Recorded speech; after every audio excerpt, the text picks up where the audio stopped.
El doctor González Posada habló con nosotros el lunes y nos dijo, aquí, y está en la web de la radio, aquí lo que tenemos que hacer es apuntar a modificar la convención de 1952, o del 54, perdón, sobre asilo diplomático. Y lo han escuchado en Torre Tagle, así que por eso lo hemos vuelto a llamar. Doctor González Posada, ¿cómo está usted? Muy buenos días, gracias por atendernos. Muy buenos días, gusto saludarlos, ¿cómo les va? Usted tiene su jale en Torre Tagle, ¿eh? Lo escuchan. Lo que pasa es que hay, digamos, una sincronía entre lo que yo pienso y las líneas centrales de la Cancillería. A mí por eso, lo he dicho varias veces, me parece correcto de que no se le otorgue el salvoconducto a la ex primera ministra por una razón muy simple, porque sería violentar el Tratado de Asilo Político que de manera contundente señala que es ilícito otorgar asilo político a una persona procesada o sentenciada por delitos comunes, como es el caso de la señora. Entonces, lo que ocurre es que quien califica es el Estado asilante, en este caso México. Correcto. Y México pretende que nosotros aceptemos esa figura forzada. Con ese criterio, Ricardo, mañana entran los delincuentes del Tren de Aragua a la Embajada de México y les dan el salvoconducto y nosotros tenemos en consecuencia que permitirle la salida del país. No es así. Por eso ha hecho bien la Cancillería hoy día en anunciar que va a plantear ante la Organización de Estados Americanos precisiones al Tratado de Asilo Político de 1954 para precisamente evitar que se tergiversen los hechos y que se utilice el asilo como una vía de escape para personas que han cometido delitos comunes. Ajá. Ahora, pero además también se va a solicitar precisiones a la OEA y entiendo que se va a hacer un frente común de varios países para actualizar justamente esta convención que tiene ya casi 70 o un poquito más de años de vigencia y que requiere actualizarla, modernizarla. Así es, mira, han habido varios problemas, el que fue muy grave fue el del Ecuador, Así es. usted, el vicepresidente de la República, señor Jorge Glass, ¿no?, que está procesado, sentenciado por caso de corrupción, pensó que la manera de evadir era meterse a la Embajada de México, y México lo consintió. Entró a la Embajada de México y el gobierno ecuatoriano de Diego Noboa, en lugar de darle el salvoconducto, lo que hizo es organizar una brigada de asalto militar policial que entraron, treparon los muros, entraron a la embajada y lo sacaron. A mí no me parece bien, se lo digo de verdad. Lo pongo como ejemplo porque eso lleva a la desesperación cuando se utiliza inadecuadamente el asilo político. Y yo por eso creo que la reflexión o la propuesta de la Cancillería es conveniente reformar, y lo hemos dicho anteriormente acá, reformar o precisar los alcances del Tratado de Asilo Político para evitar que se produzcan casos como el que estamos comentando. Correcto.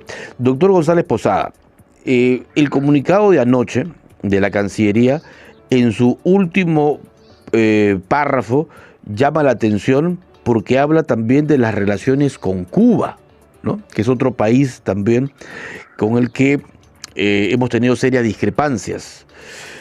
A ver, finalmente lo que se sabe en este párrafo es que el embajador de Cuba, el señor Zamora, ¿no?, ya no está en el Perú, que luego de que el 28 de octubre fue llamado en consulta por Torre Tagle, decidió retirarse y abandonar el territorio peruano. Dentro de la prensa y de la Cancillería, se sabe que Carlos Zamora, más conocido como el Gallo, tiene acciones ha tenido acciones un poco raras y sospechosas. Se habla incluso hasta de una suerte de un embajador espía. ¿Qué sabe usted de ese tema? Mire, la Cancillería ha introducido ese tercer punto en su pronunciamiento de ayer, que como comprenderá no es normal, porque usted Así nunca es. pone una nota Así cuando es. se retira un embajador del país. Ahí hay un mensaje claro en el sentido que el Ministerio de Relaciones Exteriores, a través del vicecanciller, convocó al embajador de Cuba, a Torres Tagle, no, con toda seguridad, para expresarle su fortificación por entrometerse en asuntos de competencia interna de nuestro país, y le pidió que se vaya. Y en vez de expulsarlo, se tomó la vía, digamos, menos dura, y se le pidió que se vaya y se tuvo que ir. Yo le diría que ese es el golpe más duro que han dado los países latinoamericanos a Cuba, que sistemáticamente se entromete en asuntos de competencia interna de nuestros países y además protege a las brutales dictaduras de Venezuela y de Nicaragua. Ellos son el soporte, por ejemplo, de Maduro, son los soportes del dictador Ortega. Entonces, va a llegar un momento que tengamos que tomar ya una decisión más amplia sobre Cuba. Yo siempre he sido de opinión que nosotros tenemos que tener una relación muy baja a nivel consular, diría yo, no de embajadores, con aquellos países que violentan los derechos humanos, las libertades, la democracia y que ocupan dictaduras, como es el caso de Cuba. Yo plantearía reducir la relación con Cuba a simplemente nivel consular, que es lo que se ha hecho ahora con México, ¿no? Porque el cónsul, ¿de qué se ocupa? El cónsul mexicano en el Perú y el cónsul peruano en México se ocupan de sus connacionales para otorgar pasaportes, renovaciones, y para prestarle ayuda humanitaria, como por ejemplo vimos hace poco cuando trajeron a 16 peruanos que habían quedado varados. Mi trabajo es fácil porque uso Clica. Así es como llevo el control de todas mis tareas. Empiezo vaciando todo lo que tengo que hacer en una vista de lista. Después, asigno una prioridad y una fecha de entrega para mantener todo en orden. Creo estados personalizados para organizar mi progreso exactamente como quiero. Me gusta agregar el campo de elementos de acción. Tengo a mis compañeros de equipo como observadores para que estén al tanto. ClickUp hace que el trabajo sea fácil. Haz clic en el enlace para crear tu espacio de trabajo gratis.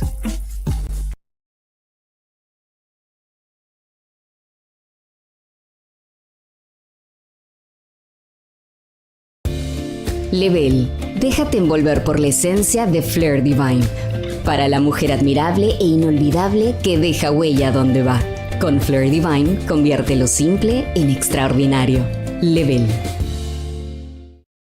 En Jamaica, con motivo del huracán. Entonces, yo digo, cuando usted establece relaciones diplomáticas plenas a nivel de embajador, de alguna manera está reconociendo y legitimando ese gobierno, ¿correcto? Eso es claro. Entonces yo creo que hay que hacer un ajuste en la política exterior, no solamente del Perú, sino de otros países. Una entrevista internacional que me hacen anteayer, yo le decía, no me explico la posición de la Comunidad Europea, que tachó de fraudulenta e ilegal la supuesta victoria de Maduro en las últimas elecciones, donde el grupo Carter, la misma Comunidad Europea y la OEA determinaron que había ganado el candidato de la oposición, el embajador Edmundo González, apoyado por María Corina Machado, con 70% de los votos. 70%. Entonces, ¿qué hizo el gobierno de Maduro? No enseñó las actas, se negó a hacerlo, y el jurado electoral, que no es otra cosa que en Venezuela un títere del gobierno, lo proclamó ganador. Entonces me preguntaba, si esto es así, ¿por qué se mantiene relaciones entonces con un gobierno ilegítimo? Ahora, Correcto. Correcto, totalmente correcto, doctor González Posada. Entonces, a ver, yo quiero que me explique una figura. Por lo general, cuando se le invita a un retiro a un embajador de un país, estando en otro, digamos, se le expulsa, ¿no? En este caso ha sido algo, digamos, un poco menos, o un poco más así es. más privado, ¿no? Más fino, ¿no? Ya, pero entonces lo que ha hecho el gobierno peruano lo ha expulsado prácticamente. O sea, de alguna manera. Sí, de alguna manera, ¿no? Dígame usted un solo caso de cuando se retira un embajador de Chile, de Francia, del Uruguay, de donde sea, se saca una nota del Ministerio de Relaciones Exteriores. Nunca. Claro. Este es un caso específico y Ahora, hay que ¿cuál verlo va así, a ser, ¿no? Ahora, ¿cuál va a ser la respuesta de La Habana? Probablemente la misma. Bueno, en La Habana se han acostumbrado a sumergirse, ¿no? Porque saben que hay olas fuertes, se sumergen, esperan un tiempo y continúan. Pero la respuesta nuestra no debe quedar ahí. Ya. Desde mi punto de vista, debe ser reducir las relaciones con Cuba a nivel consular. Hay que darlas. Y no a nivel de embajadores, claro. Pero esto es una suerte de ruptura diplomática también, digamos, más diplomática. Así es lo que usted dice, es correcto, ¿no? Lo importante, mire, Ricardo, es que si nosotros no defendemos los principios y valores democráticos, la libertad y los derechos humanos, no solo en el Perú, sino en el continente, lo que estamos haciendo es reforzar gobiernos dictatoriales. Y por eso está reforzado Maduro, que expulsado de su país, según informe de las Naciones Unidas oficial, 8.100.000 personas, que ha encarcelado a miles, torturado, que está denunciado ante la Corte Penal Internacional por actos criminales, que ha sido denunciado por el Alto Comisionado de las Naciones Unidas para los Derechos Humanos. O sea, Venezuela ha dejado de ser un Estado para convertirse en una organización criminal, que además, como hemos visto en los documentos que han aparecido, ha financiado a diferentes movimientos políticos de América Latina. Entonces, un trapo rojo que hay que sacarlo. Sí, anoche estuve leyendo informes que creo, si no me equivoco, don Lucho, son 3.000 condenados venezolanos que han ingresado al Perú. O sea, bueno, 3.000 delincuentes en potencia. Ricardo, si usted analiza la estadística del INPE, se va a encontrar que hay casi 5.000, repito, casi 5.000 entre venezolanos y colombianos que están en los penales.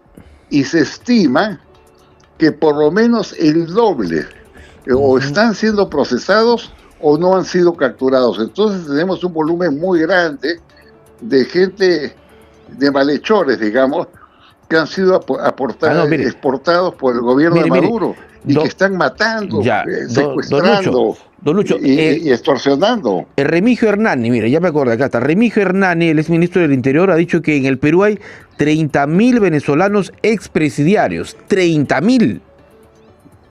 Bueno, mire, la data la tiene que tener oficialmente el gobierno. Claro. Y haría bien en hacerla pública. Esas cosas no pueden ser ocultadas, porque esa es gente que ha introducido nuevas modalidades delictivas, la extorsión, por ejemplo. Claro. Eso lo han entrado ellos.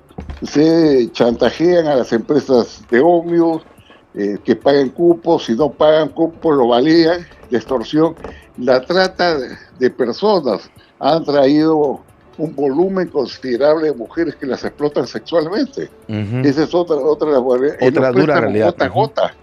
Entonces hay modalidades delictivas que ellos han introducido, además del sicariato, ¿no? Porque son gente muy avesada que asesinan. Correcto. Don Luis González Posada, muchísimas gracias por este enlace. Estaremos atentos. Siempre un gusto estar contigo, Ricardo. Siempre un gusto, un gran abrazo. Un gran abrazo también.